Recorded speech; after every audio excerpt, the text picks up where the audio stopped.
Thank you. Thank you. Thank you. Thank you very much. Thank you very, very much. Thank you very much. Good afternoon. Happy New Year. This is going to be a great one, isn't it? Yeah. It sure is. First, let's give our great Lieutenant Governor Kathy Hochul a big round of applause. She is a superstar. We have our great controller, Tom DiNapoli, 32 years of public service, and he's only 36 years old. Tom DiNapoli, thank you very much. We have our new and exciting and history-making Attorney General, Tish James. Pleasure to be with you. General James.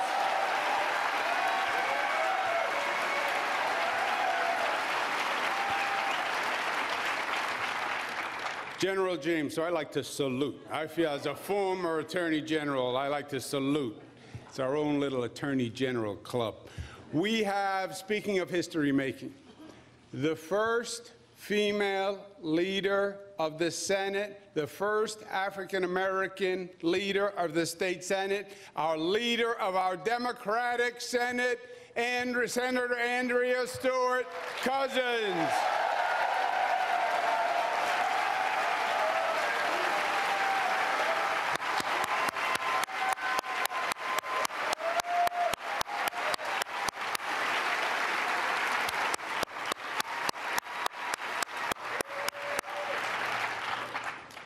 And let me ask all the members of the Democratic Senate to stand up so we can give you a round of applause. Stand up.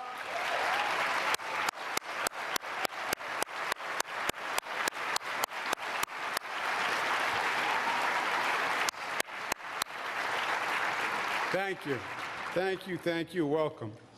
The New York State Assembly, for many, many years, was the progressive champion in the state of New York. For many years when it was hard, when we had a Republican conservative leadership trying to push the state backwards, it's the New York State Assembly that stood up and has always shown the way. And they've shown the way again. I believe they're the most progressive, advanced legislative body in the United States of America. And let's give them a round of applause, and their leader, Speaker Carl Heastie. Stand up, Speaker Heastie.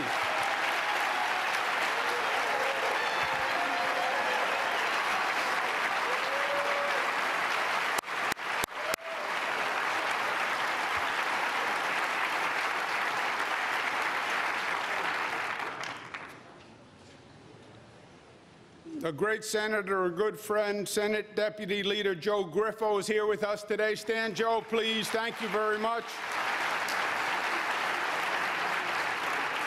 We have Assembly Minority Leader Brian Kolb. Thank you very much for being with us. Can you stand, please, Brian? And we have the Chief Judge of the Court of Appeals, Janet DeFiore. Pleasure to be with you, Chief Judge. Please stand. Be recognized. Thank you. And point of personal privilege, this is a combination of the budget and the state of the state. I want to thank my team, headed by Melissa DeRosa, Rob Mahica, Budget Director, Alfonso David, Counsel, and Dr. Jim Malatras, Policy Guru. Let's give them a round of applause.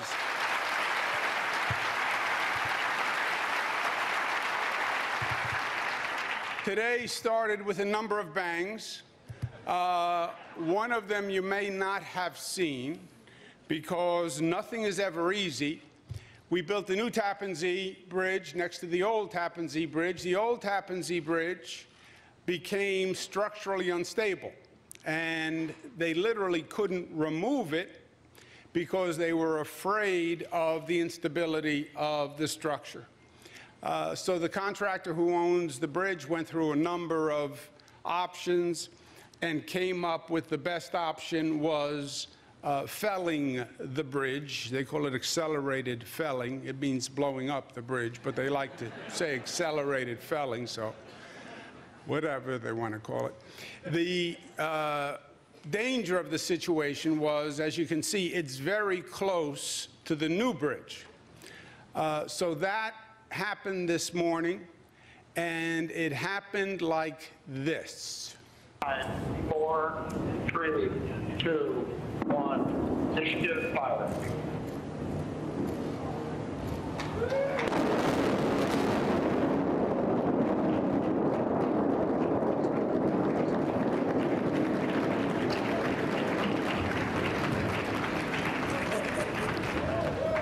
If that did not go right, talk about blowing a hole in the budget. That would have really done it.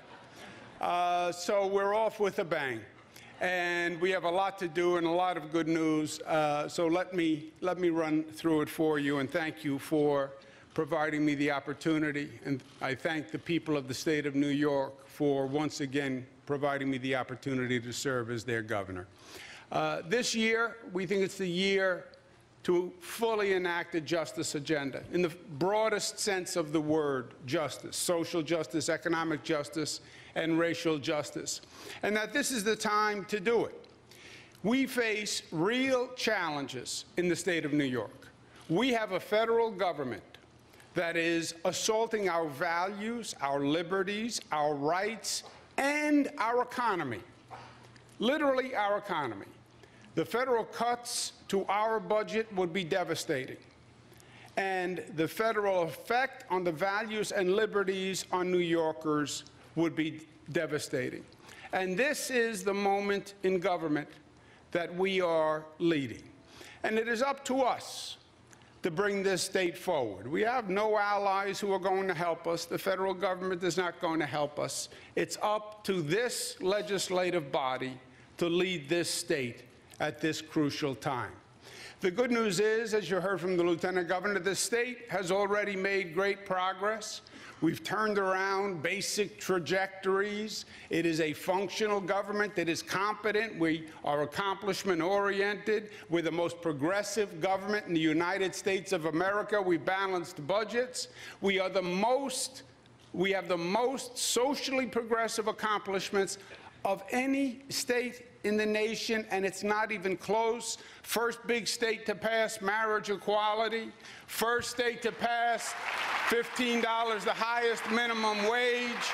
The most aggressive building agenda in the state. A national champion for organized labor, which is under attack by this administration and has a friend in the state of New York. The nation-leading environmental agenda, the first free college tuition program, that's New York, the best paid family leave program in the nation, and a leader on gun safety. That's the state of New York, and that's what you've done.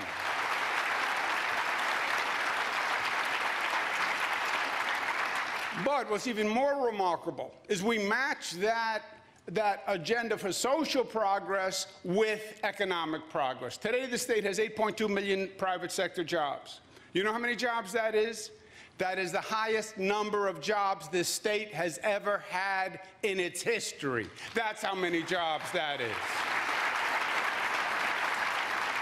Statewide unemployment rate was 8.4% when we started. It is now down to 3.9% today. You know how low that is?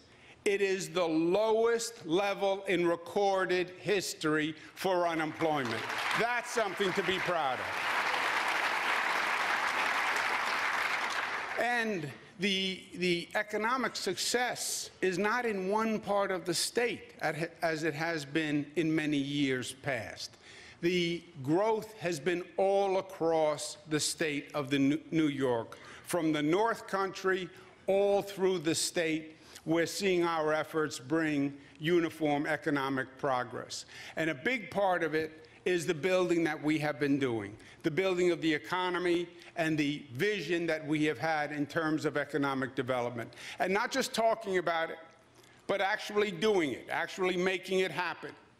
And the record of what we have built and done is staggering, starting in Buffalo with the Peace Bridge Gateway Project, $57 million, which has been done. New Rochester Airport, which has been finished, the new Elmira Corning Airport, which is up and running, new Syracuse Airport, which is up and running, Plattsburgh Airport, the new Schenectady train station, which is done, the State Fair transformation, $120 million, it's done, just broke a new attendance record, over 1 million fairgoers coming to central New York to go to the fair. New Expo Center at the fairgrounds, one of the largest in the Northeast. We have the National Comedy Center that just broke ground, just opened up about 5 months ago. Already you have visitors from 49 states going to Jamestown, New York, to our Comedy Center. Isn't that amazing?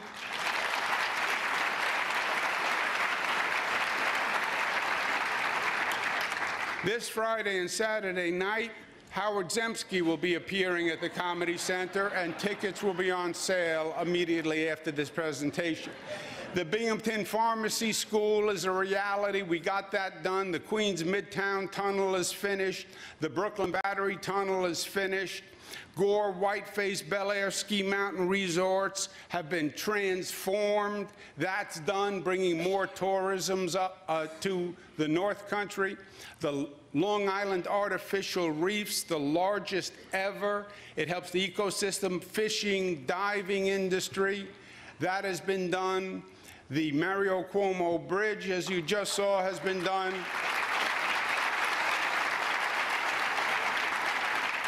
New Ithaca Airport is going to open this year. This year, a new thoroughfare, new transfer station at the Woodbury Road and Transit Hub, which will greatly alleviate traffic in that entire area. We're going to finish the Kosciuszko Bridge, and it's going to happen this year, the second span, ending that traffic nightmare. The Shirley Chisholm State Park on Jamaica Bay in Brooklyn, the largest state park in New York City. And it will be open this year. We have more underway. The Albany Airport is being totally transfigured, so you'll be able to get there faster and easier. The new Moynihan Train Hall, which will replace the need to have to go into Penn Station, which is going to be a state-of-the-art facility, opens in 2020. We have a new Long Island Railroad entrance going in on 33rd Street in Manhattan. The Jones Beach revitalization, which is bringing it back to the majesty of Robert Moses, that opens in 2020.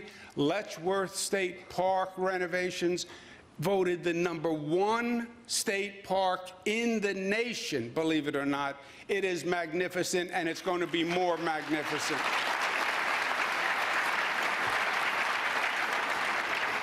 The Empire Trail, which is the largest recreational trail in the United States, will be finished in 2020. A new LaGuardia Airport, which is already being opened now, but it's going to be finished in 2021. New JFK Airport, which is going to be open in 2025. The Bronx is getting 4 new Metro North stations going in to Penn Station.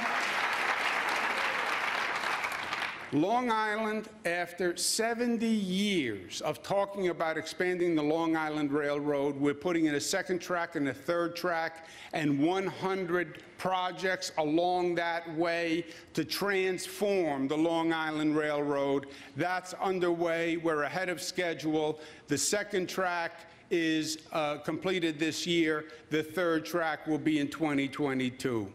The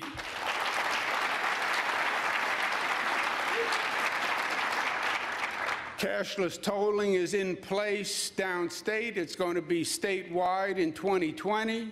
We're doubling the size of the Javits Convention Center because it opened in 1984. At one time, it was the most competitive in the nation. It became literally outsized. We're doubling it, and it's going to open in 2021.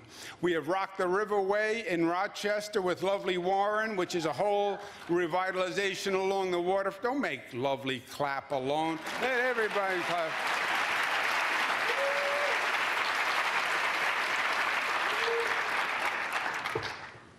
And we are going to be the first state to have high-speed broadband 100% all across the state.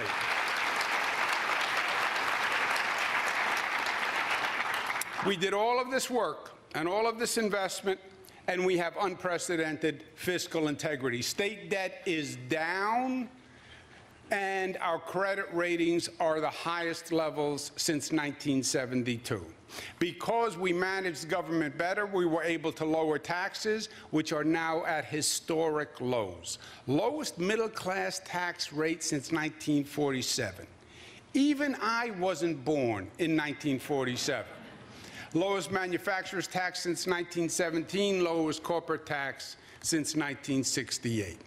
So, a great record of accomplishment, a lot of momentum, but I really believe you ain't seen nothing yet, because I believe what we're going to get done in this legislative session is going to make history in the state of New York and is going to make history in the nation. We have great leadership.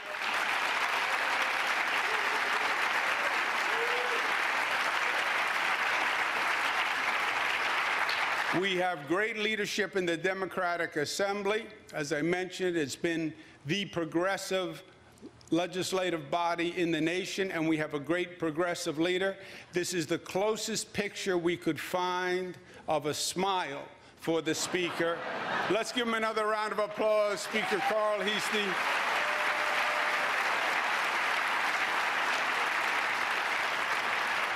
And this year we have a new partner, and we have historic leadership, and we have a Democratic Senate.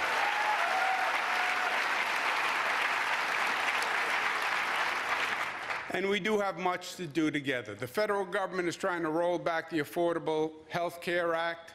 It has dire repercussions for this state. We want to protect affordable health care. We would need to codify the ACA and safeguard the protections for pre-existing conditions in our law. So the federal government cannot change those protections, period.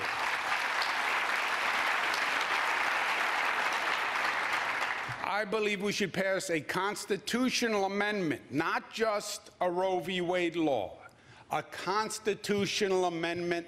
Let's write the rights of Roe v. Wade into the state constitution so it can never be changed, no matter what happens politically, and pass the Reproductive Health Act and the Contraceptive Care Act.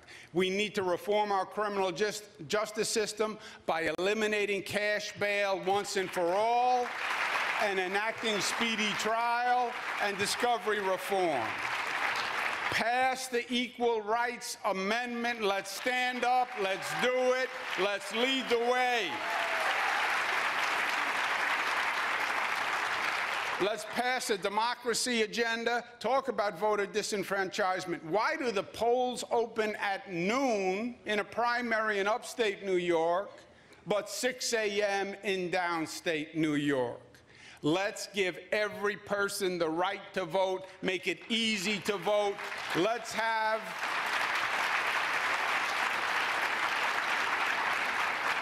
if we want people to vote, why not make Election Day a holiday and give them the time to come out and actually vote?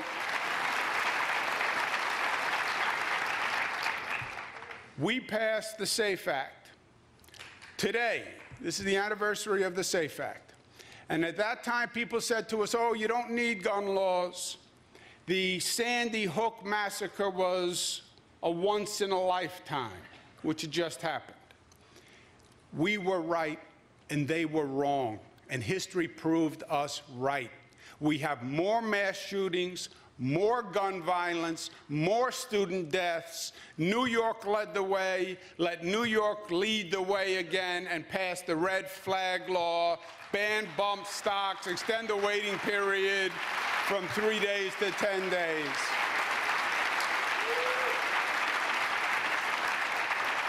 Pass the Child Victims Act. It's been too long. This is the year we need to do it.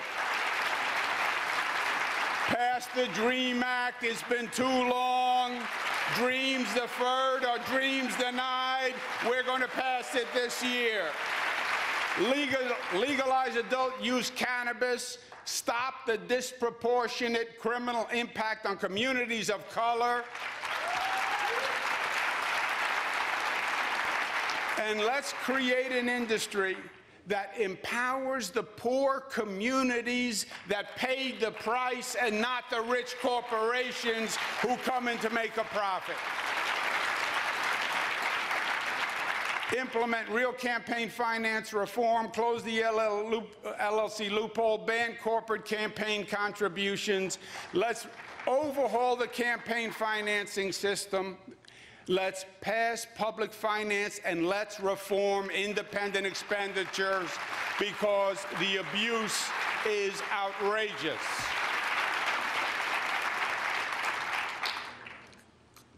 It is our generational obligation to make sure we leave this place better than we found it.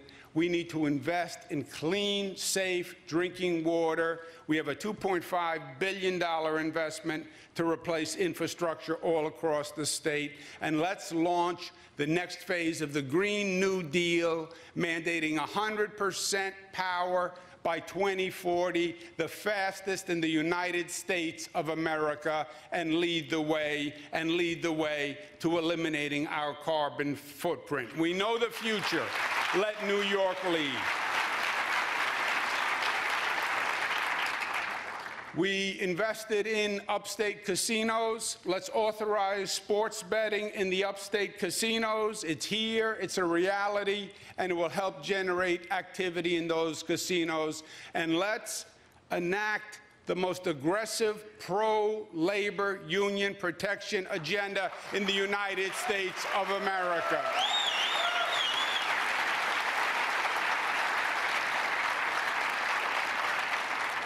Our middle class are the ones who are suffering. Our middle class are the ones who took it on the chin.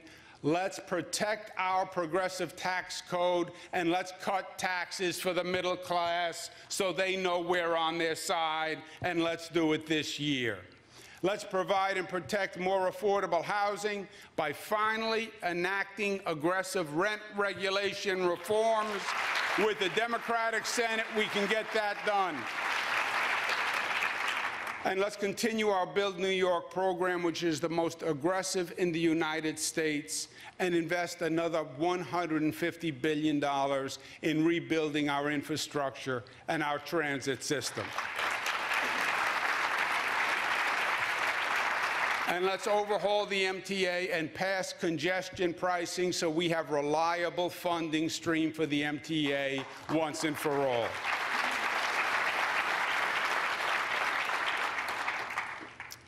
It's a lot, no doubt about it, but there's been a lot that has been bottled up for many, many years that we couldn't get done.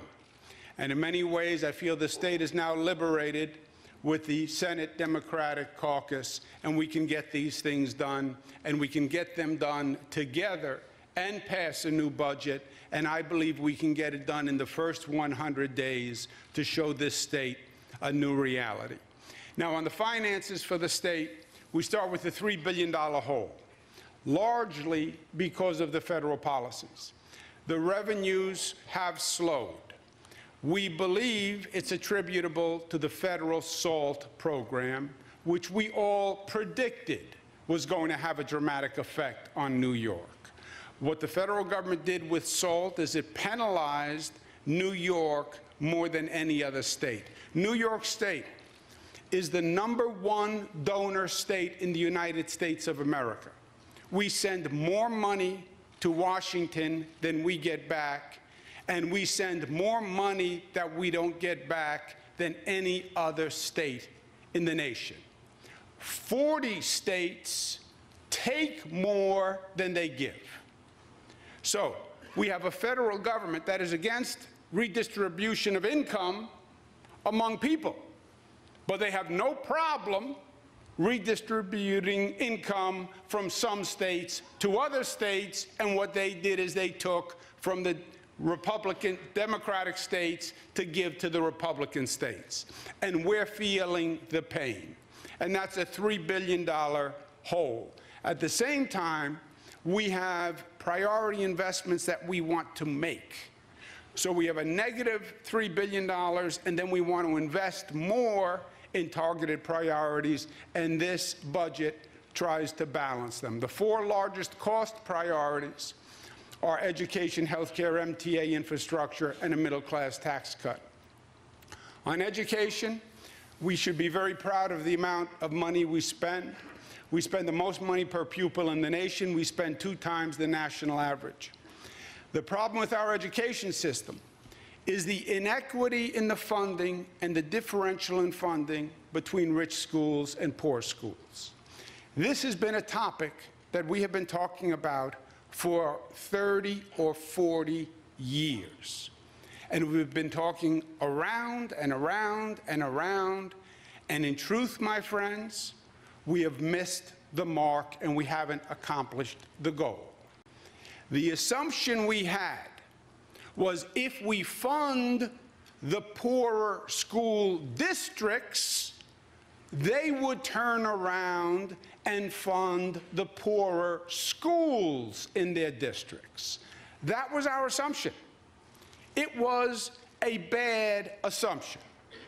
New York State provides 70% of its funding to the poorer districts. 70% to the poorer districts. We believed that meant that we were funding the poorer schools. Well, you weren't. You were funding the poorer districts.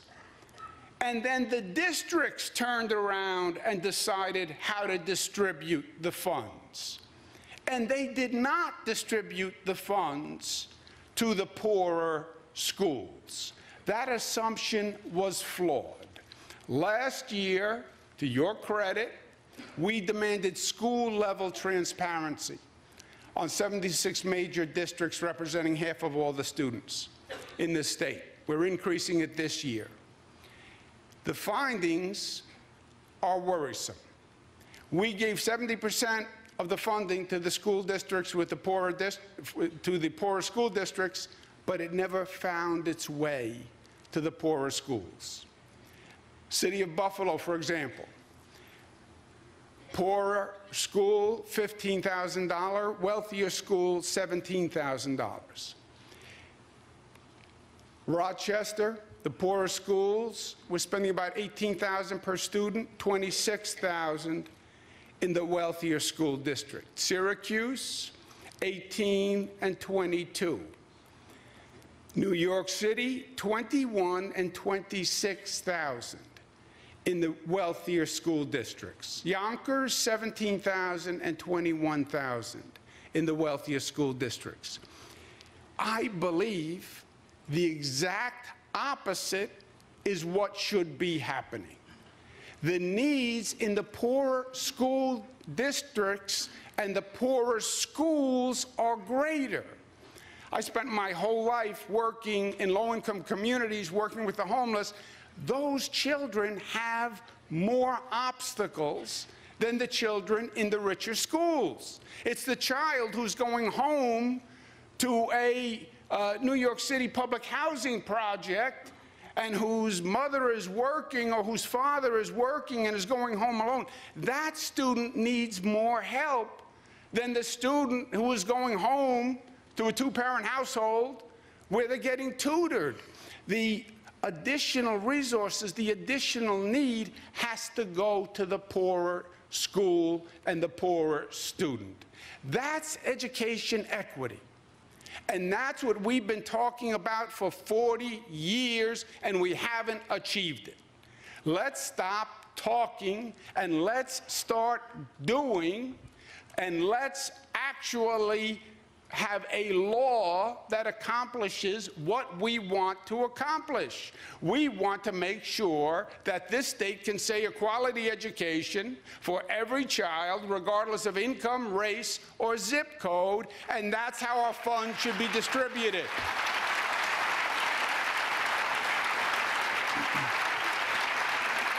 This budget raises the total education budget to $27 billion, but it introduces a new formula called the Education Equity Formula. which will distribute the money not just to the poorer districts, but to the poorer schools in the poorer districts, and let's end those funding disparities once and for all. The breakout of the education funding you see, expanding pre-K, after school, early childhood, master teacher program, and community schools. Higher education, we're providing $7.6 billion for higher education. It's a $1.6 billion or 27% increase since 2012. Our Excelsior Scholarship free tuition program, no program like it in the nation.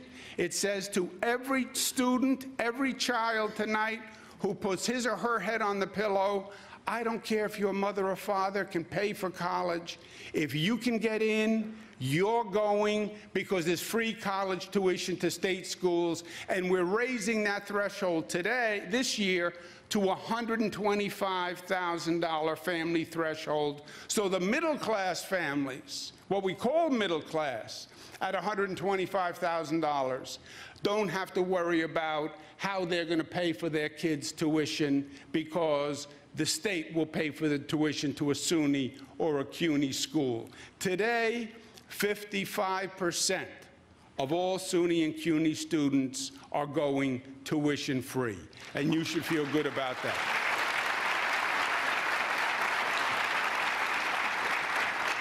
We talked about education. The second need is health care, and I think they go hand in glove. Everyone needs education. Everyone needs health care. We are under attack by the federal government, especially when it comes to health care. We're looking at about $2.5 billion in what they call DISH cuts, which are to distressed hospitals, about a $1 billion loss in cost sharing.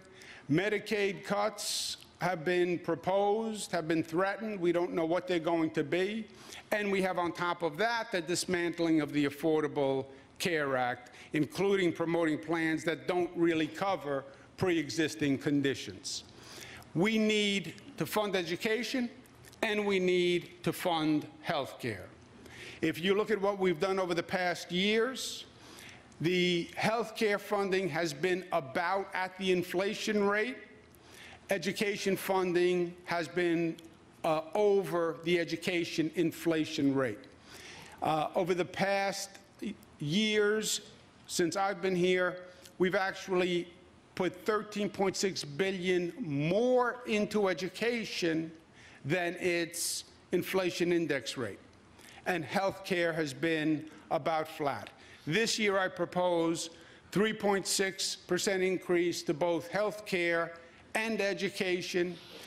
It will give the health care industry the help they need to stabilize while we fight off these federal cuts in the meantime, which are long-term unsustainable for us. On the MTA and infrastructure, we need to fund NYCTA, which is the New York City Transit Authority, Long Island Railroad, Metro North, and the Triborough Bridge and Tunnel Authority, and continue our building program in the rest of the state, downstate and upstate. I don't know why only one person would clap for that.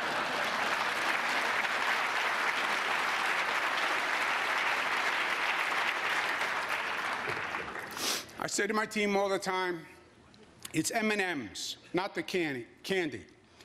It's always about management, and then it's about the money. When it comes to the MTA, we have a system that was designed in the 1960s that nobody would design today.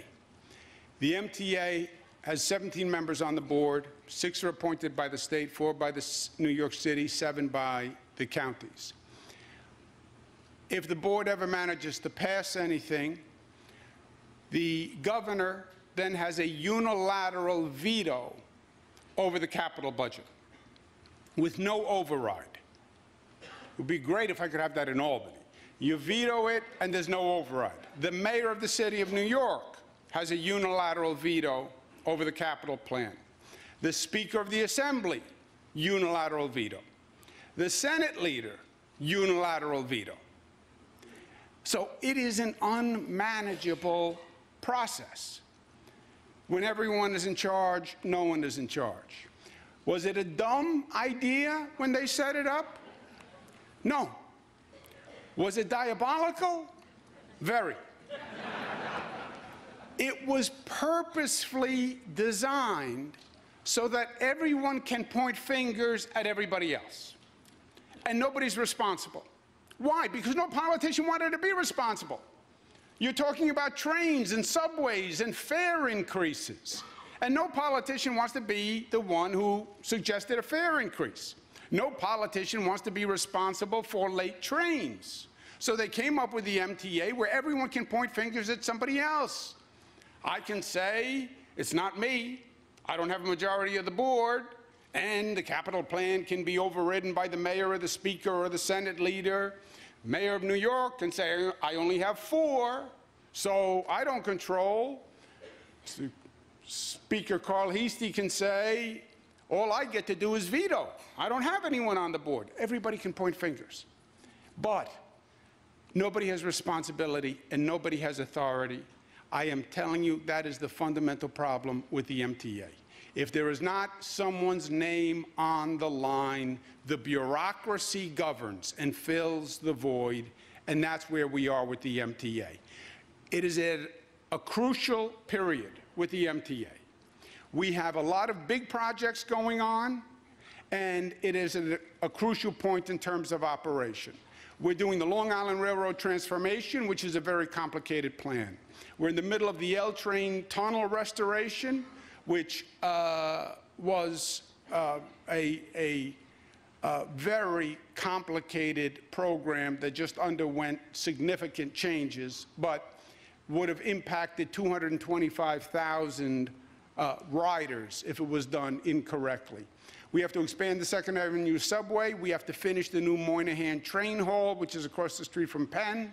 We have to finish the East Side Access project in our lifetime. I promised my daughters they would not have to worry about the East Side Access, but it has been long overdue. It is very complicated, and it has to be seized, and it has to be finished. And day to day, the train operations are failing. The stations are not clean. The trains are late. They're not moving quickly enough. And it can be a major impediment to the entire region's growth. That's what the MTA could be. 9 million MTA riders. Almost half the people in the state of New York ride the MTA, believe it or not. Now, we propose a reliable funding stream so we don't have to fight about this every year and they can plan. I propose first what's called congestion pricing. Congestion pricing is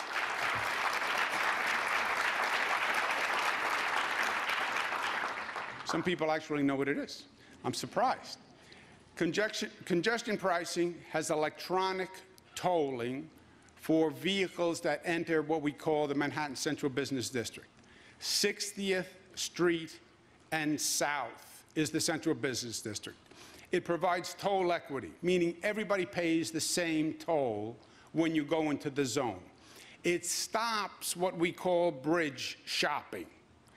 Right now, I'm a Queens boy. You can take the 59th Street Bridge and not pay a toll, or you can go through the Queens Midtown Tunnel and pay a toll. I'm cheap, so I go through the 59th Street Bridge.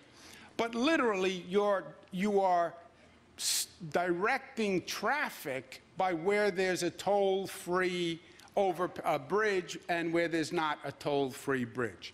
This would say, basically, everyone pays the toll if you're going into the Central Business District. There would be no toll on the FDR. So if you're just coming into Manhattan to go north or south, there's no toll on the FDR. We estimate that it would raise about $15 billion in capital through congestion pricing. The next question is that enough money, the $15 billion, to solve the problems? We don't think so, especially with the New York City Transit Authority. We think there's going to be a shortfall. Facts on the New York City Transit Authority: this was all done in the 60s. New York City owns the New York City Transit Authority, the trains, the station, leases it to the MTA. The law on the books said that as New York City owns it, they should pay for the capital funding, but allowed New York State to contribute to the capital funding starting when New York City had a fiscal crisis in the 80s. New York State funding over the years, past 30 years, if you look at how we've paid for capital funding, New York City paid about 60% of the capital cost. New York State paid about 40%. That changed dramatically in the last capital plan, where the state put in about 75% of the capital. We funded a record level of capital at $8 billion. And we're proud of it.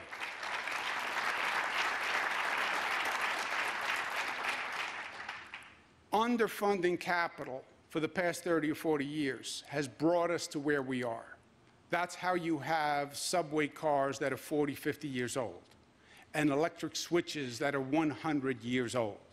So this is an investment that has to be made.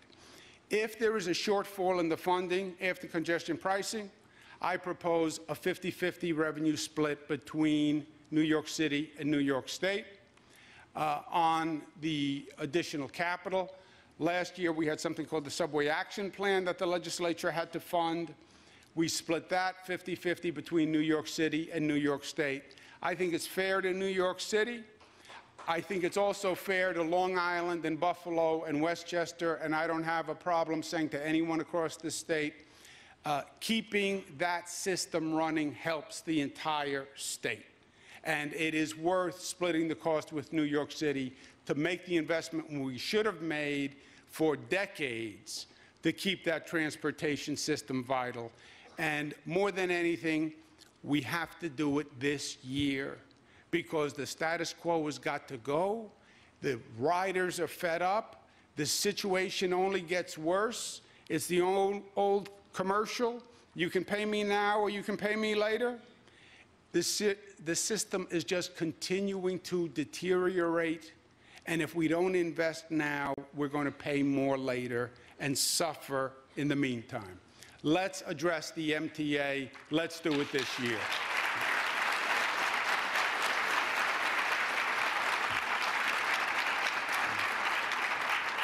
We also have to make progress all across the state, keep building the economy. We've done $70 billion in construction in the first term, $100 billion in the second.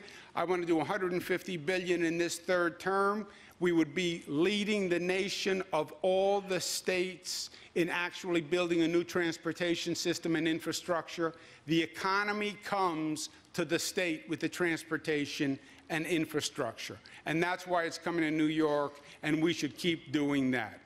We'll provide $4.4 billion for upstate roads and bridges. That's part of the $29 billion five-year plan, $568 in non-MTA transit systems, upstate transit systems.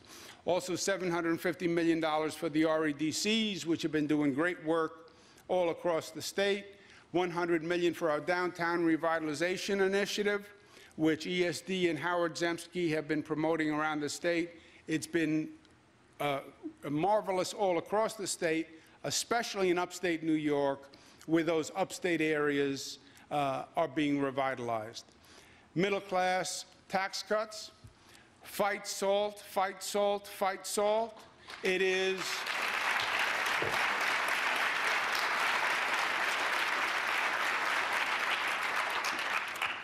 a 30% tax increase for many New Yorkers.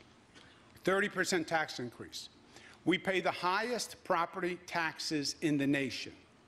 We pay the highest property taxes in the nation in upstate New York as a percentage of home value. This says anything over $10,000 you can no longer deduct. I believe not only that's why we saw the $3 billion hole in our revenues, I believe you're going to see a revenue crisis in this state, and I believe you're going to see a housing crisis in this state. Because if I can't deduct my property taxes, and it's going up 30%, and I'm already paying the highest property taxes in the United States, That is a significant disincentive. And I believe the federal government knew exactly what they were doing. They put us in a position where we are not economically as competitive as the other states. We have to reverse SALT. We've made legal changes to find ways around SALT. They don't want to. We're suing the federal government, and that's the only way we're going to get this done.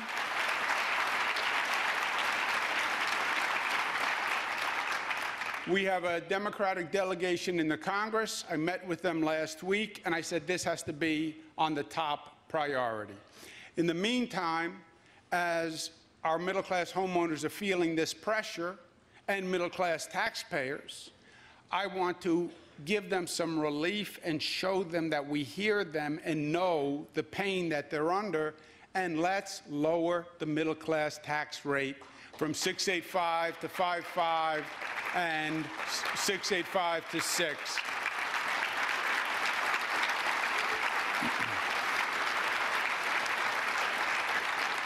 Remember, we've already made the tax code much more progressive with more brackets and more tranches, and you see it in the numbers. The top earners now pay 20% more, and the middle class burden has dropped by 27%.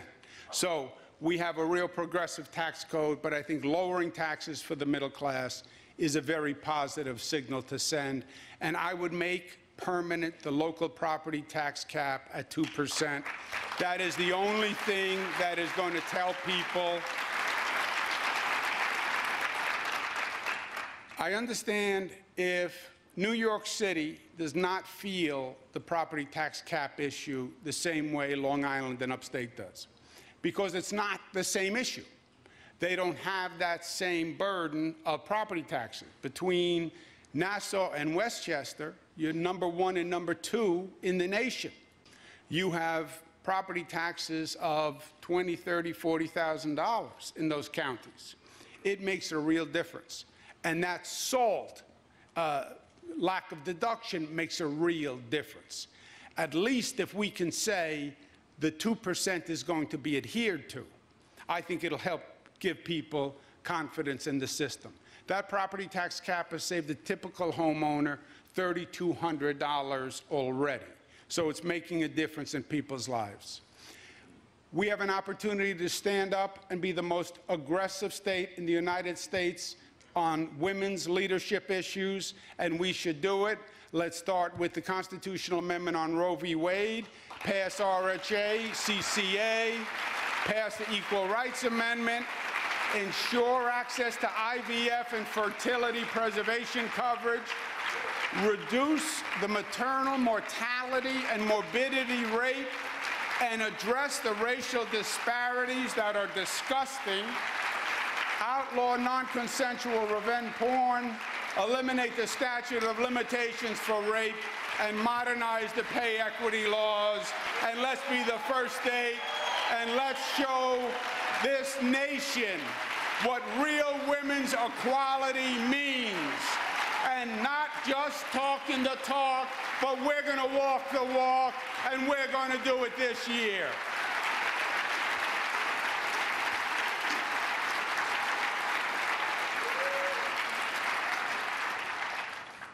Protect New Yorkers from emerging health risks. The more we know about chemicals in water and food, the more frightening the situation is. There are 1,000 known carcinogens that are in products that are used every day. We want to pass a Consumer Right to Know Act that labels those products that have those carcinogens. I believe we will save lives by raising the smoking law from 18 to 21 years old.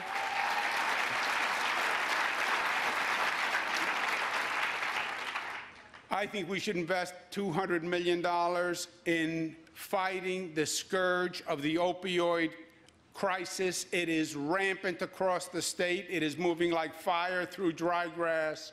We've spent $1.5 million over 9 years. If I had more money, I would quadruple it. We're losing young people every day.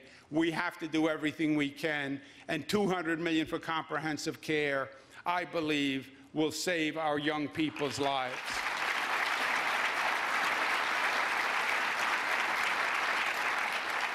We'll lead the way with the most aggressive environmental agenda. While the federal government is taking us backwards from the Paris Accords and so forth, we're going to go the exact opposite direction of the federal government. $2.5 billion in clean water infrastructure, a record high $300 million EPF.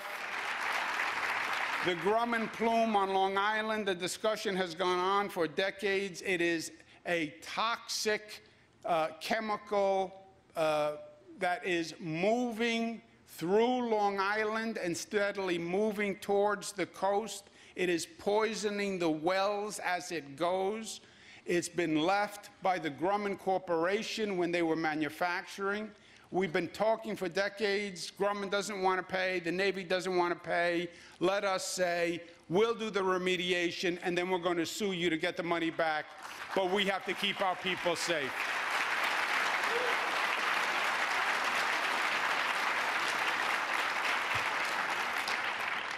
I want to invest another $3.6 million in the shellfish restoration program, which is Mother Nature's way of cleaning and filtering the water, oysters, shellfish, especially in the downstate area. We've had great success with that, and Stony Brook is doing a great job at their hatchery. Let's give them a round of applause.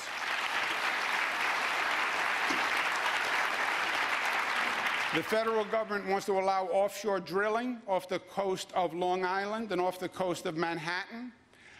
One spill, and you would poison the entire harbor. We have to pass a law that stops that, and we have to do it this session. Sometimes there's just a common sense issue. You look at the damage done by plastic bags. It is everywhere, hanging from trees, in water, in every community across the state. Let's once and for all step up. I know it's not easy. I know everyone has an opinion. Let's expand the bottle bill and let's ban plastic bags once and for all.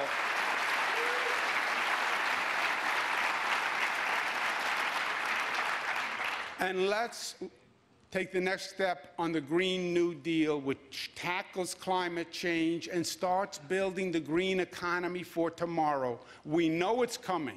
Let the economy be here. Let us set the goal, 100% clean power by 2040, highest in the United States of America.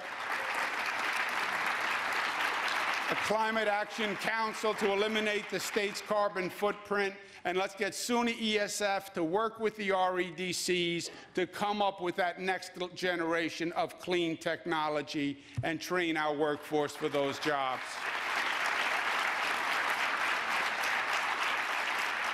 Offshore wind has potential. We know it.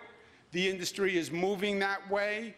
We want to locate the industry in this state, and we want to use it as an alternative. Let's invest $1.5 million. It's a real source for renewable energy, and let's do it this year.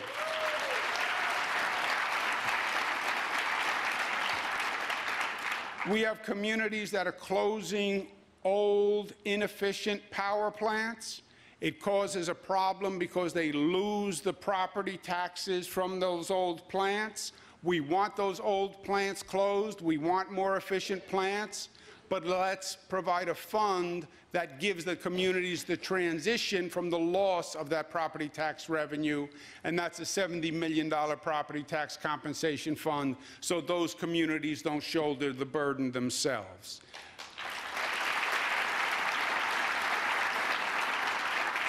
We have record tourism in this state, and it's nice that people come to see us, and it makes me feel good about ourselves and who we are, but even more, it brings money to the state.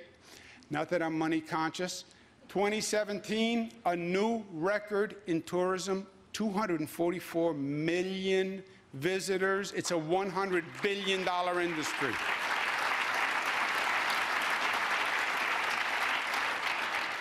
more visitors to our state parks than ever before in history, and that's part of the tourism number.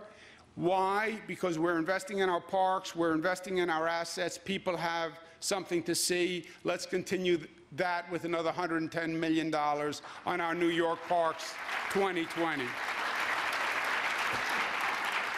Hudson River Park, State Park, is magnificent. It's on the west side of Manhattan. It was started by Governor Mario Cuomo and Mayor David Dinkins. Let Governor Andrew Cuomo and Mayor de Blasio finally finish that park, and $23 million to make it a reality.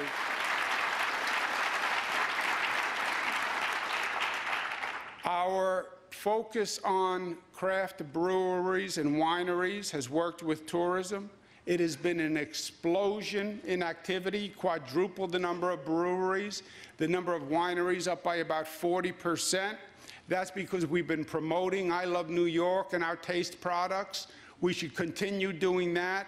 They're selling, they're delicious, they're healthy, and it's also great for the economy. So it's a win-win.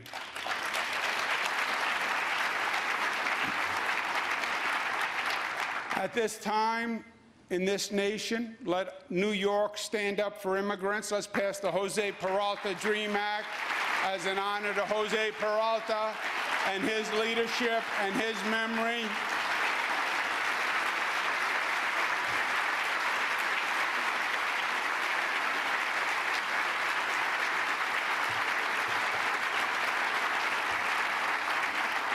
And God bless him and God bless his family.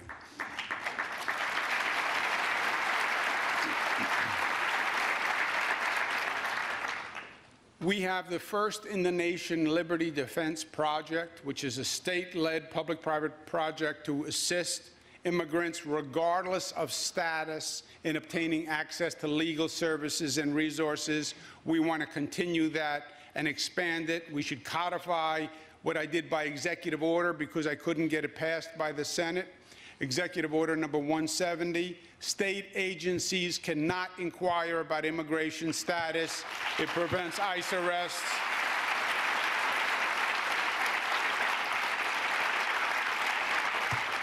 We sued the federal government on their family separation policy, and I want to continue that lawsuit because that was a disgusting political abuse of power. And just today, the courts have decided that the citizenship question that was in the census was illegal. Where's there? Congratulations to the Attorney General's office that led that suit. Now let's go out there and count every New Yorker so we get what we deserve in the state of New York.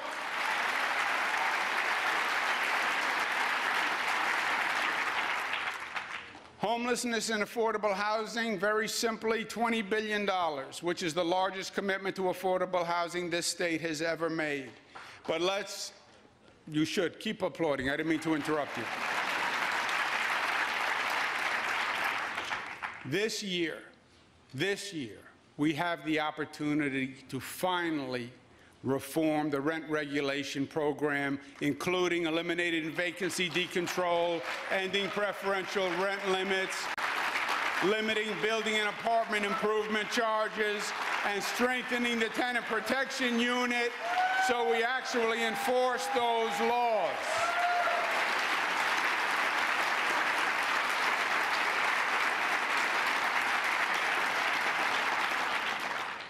When it comes to our labor unions, they are under attack by the Supreme Court. They're under attack by the federal administration.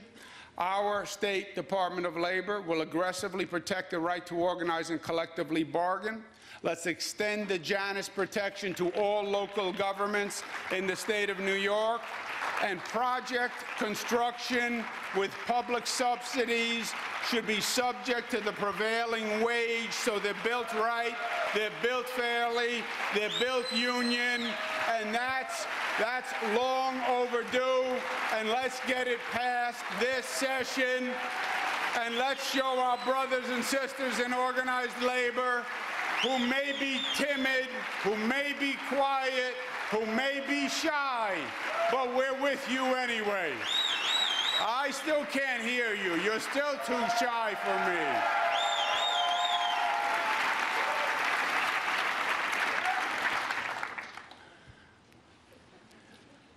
I love them. When it comes to public safety, over the past 2 years, we spent $100 million to fight MS-13.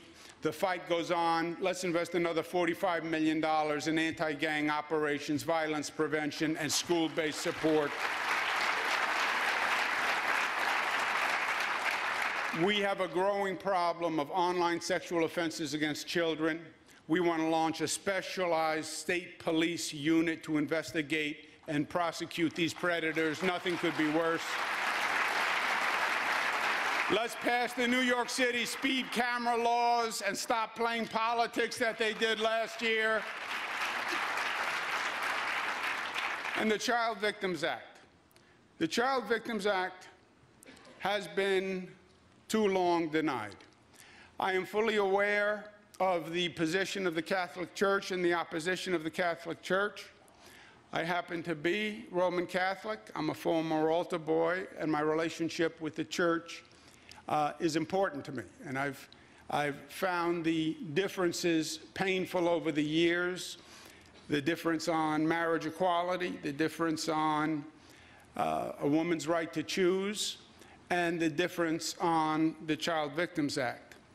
But a wise man said, the abuse of minors is an offense so brutal, the Church cannot remain indifferent to this.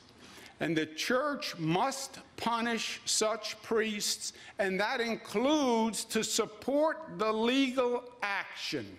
There is no other way out of this, because it's a crime. No worse, it's leaving them alive but destroyed. That is a true statement. And the Catholic Church should understand that. And that statement was made by Pope Francis. And I say we stand with Pope Francis and we pass the Child Victims Act this year, because if you believe in justice for all, then you believe in passing the Child Victims Act and follow the leadership of Pope Francis.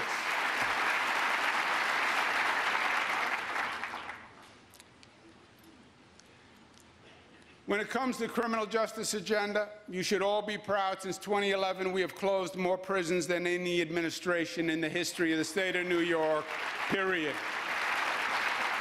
This year, we're going to eliminate cash bail.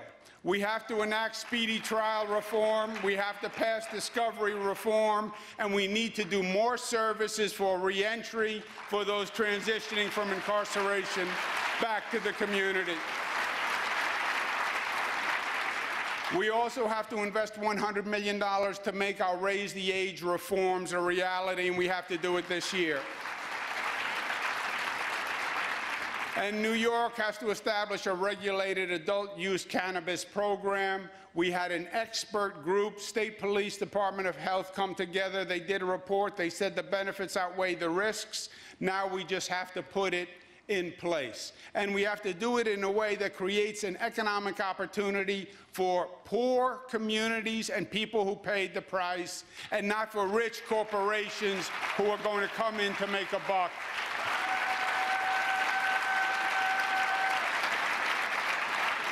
It reduces the impact of criminalization on communities of colors. It will automatically seal certain cannabis-related criminal records. It implements quality control. Counties and large cities can opt out, so we're not telling them what to do, but they have to affirmatively opt out of the program. Nobody under 21 years old. It generates approximately $300 million in tax revenue and creates good union jobs that we need.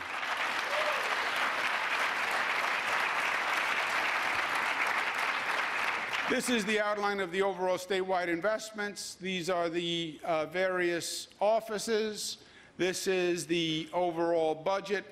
what's called the all funds budget, brings our budget up to $175 billion. The percentage change is 1.9%. School aid goes up 3.6. State Medicaid goes up 3.6.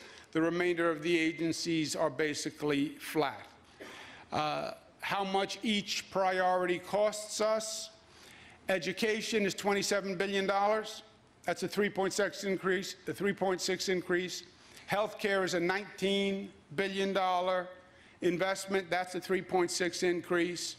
$15 billion is congestion pricing. $150 billion is our statewide construction initiative.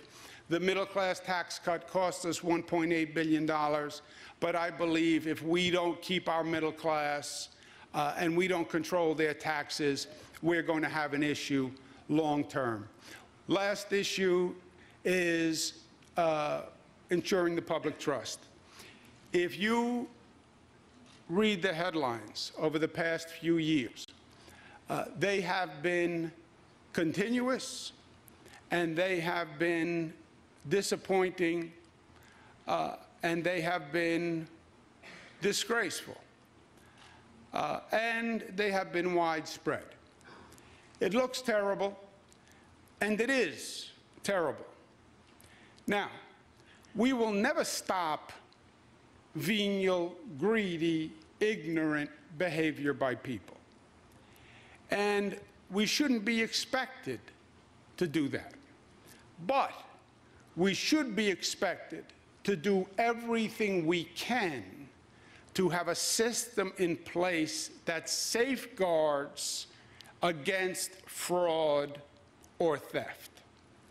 And there, it is a continuing battle, but there I believe we can do more to ensure the public trust. We want to enact a code of conduct for lobbyists that stops self-dealing and conflicts of interest, so everybody knows who they're working for. We want to have in the code, we ban the revolving door between a political consultant who then becomes a lobbyist to go back and lobby against or for the person he or she just elected. That is a clear conflict of interest. Expand the lobbying ban for all policymakers and elected officials who would then lobby before their own agency or administration. Disclose conflicts of interest. Require lobbyists to disclose campaign contributions to JCOPE and increase penalties for lobbyists who fail to file to disclose. If the legislature doesn't want to enact this code of conduct, the executive will unilaterally impose it upon itself. So those lobbyists who do not agree to that code of conduct cannot lobby the executive.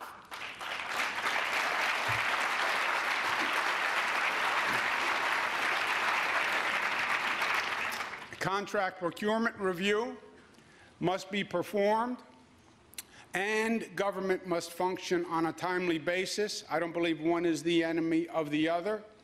Yes, review contracts, but yes, let's get it done quickly because government has to function and we have to get things done. Controller DiNapoli and I have agreed on a new process to implement procurement reforms. I will direct SUNY CUNY and OGS to allow the Office of the State Controller to pre-order contracts in excess of $250,000, but the pre-order must be done in 30 days.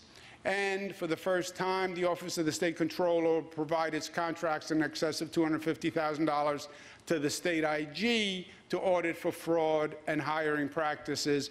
I want to publicly thank the Controller for his good work and his cooperation. Thank you.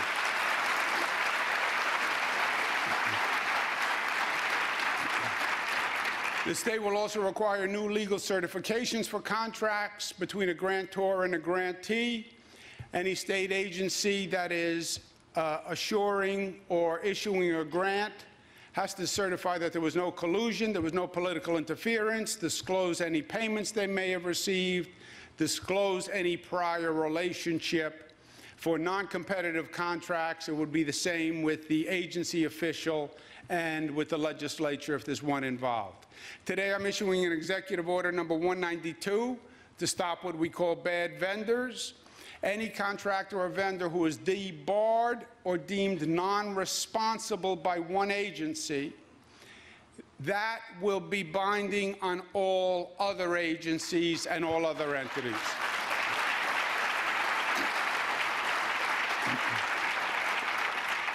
We also have to combat big money in politics. We will ban corporate contributions to candidates, close the LLC, create a public financing system with a 6-to-1 match, reduce the various contribution limits for statewide and local offices. Candidates for legislature should disclose 5 years of taxes, bring sunlight and sunshine. Statewide office, I think it should be 10 years of taxes disclosed. We also have to address the issue of IEs. I understand the federal case law, but this is now a loophole that is swallowing the law. It is a joke to talk about a $4,000 limit, a $5,000 limit, public finance, but then an IE, Independent Expenditure Committee, dark money can come in and spend millions in that race and overwhelm everything. You have PACs who launder money to IEs, which is illegal. You have 501c3s that donate to a 501c4. You have dark money that makes a number of contributions to a number of 501c3s, which are tax exempt. They get the tax deduction and then contribute it to the 501c4. These loopholes make the entire campaign system fraught for a lack of integrity. You want to talk about franchising individuals who now feel disenfranchised. A corporation, a large contributor with a $10 million check can buy an election and nobody knows who he or she is. First of all, it's a tax fraud, and the State Department of Tax and Finance has to get on the stick and do its job. Second, we have to pass laws that clean up this system and close these IE loopholes.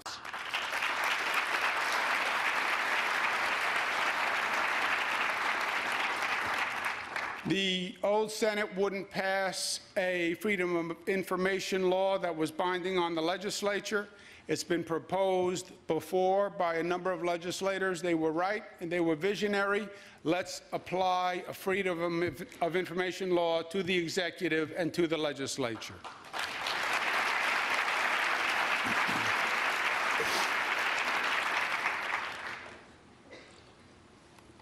My friends, we can make history.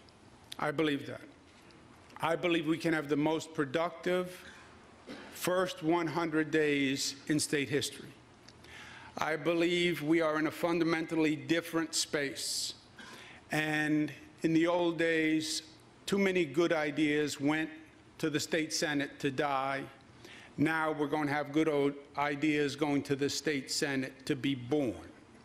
And I think we should take advantage of this opportunity. I was having a conversation with Leader Stewart Cousins this morning, and she said, we have a moment in time. We have a moment in time, which is true. And when you think about it, that's all we really have, is a moment in time. 40 years we haven't had a Democratic Senate, Assembly, and governor, besides one brief period. 40 years we have a moment in time to change the state. We can do it. It's just us. We are in control. There is no one else. And I believe that together we can do it. For my younger friends, I'm sorry you missed the opportunity to have the counsel of one of the real great public servants. And one of the things my father said was, in campaigns, it's about what you say. In government, it's all about what you do. And the great ones know the difference. The great ones know the difference.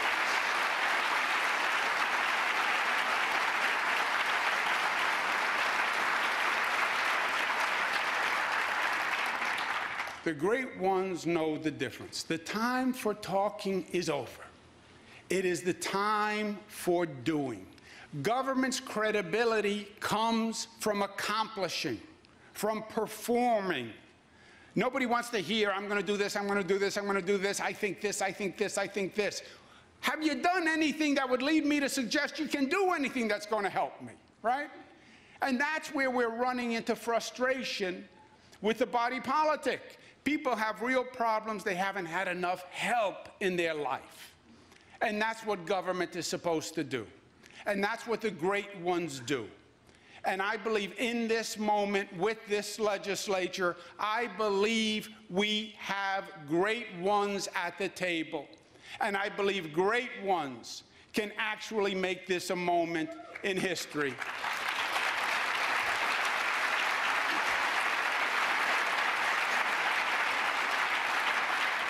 And leadership by great ones is about passing all the bills and balancing the budget, but it's also about something else.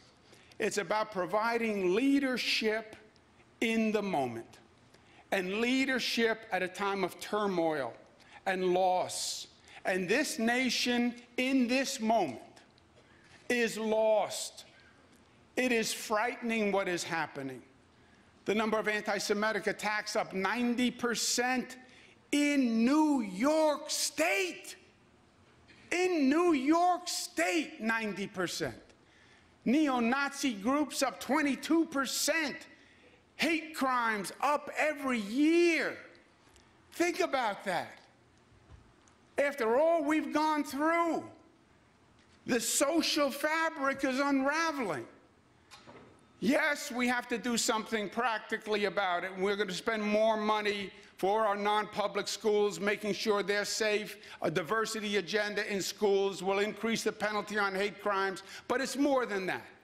New York is different than the other states. We are the laboratory for the American experiment in democracy. It all started here. They got off the boat. They were brought in chains. They came here first. We are 19 million people from every spot on the globe in the most dense location in the country, if not in the world. And we are more sophisticated, and we have gone through this situation. We get it. We know it. We know what's going on out there. People are angry. People are frustrated. And that anger turns to a fear, and the fear turns to a division. And people are now angry one at another. And we have a federal government that is fanning the flames of fear. Why? Because they believe it works for them. They believe it works for them. Divide and conquer. Divide by race. Divide by religion. Divide by income. It's not a new or novel tactic. It's an old and ugly tactic. And what happens is you're spreading an American cancer where one cell in the body attacks other cells in the body.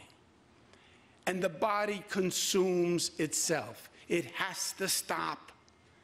And this is not just anti-New York. This is anti-American. The motto of this nation that is on the seal of the nation, that is on the flag behind the president's desk, says e pluribus unum, out of many one. That's the concept that founded the nation. Bring all these different faces and all these different people from all these different places together as one. That's what founded the country. And the hypocrisy. I did my inaugural at Ellis Island just to make this point. You know who came through Ellis Island? A gentleman named Richard Corley, a poor Irish immigrant who came during the potato famine. You know who his grandson is? Vice President Michael Pence. You know who else came through New York Harbor? Frederick Trump, grandfather of Donald Trump. The greatest arrogance is when you forget where you came from and where you started. And this is the greatest arrogance. We all came from somewhere else. We are all immigrants. Unless you are a Native American, you are an immigrant.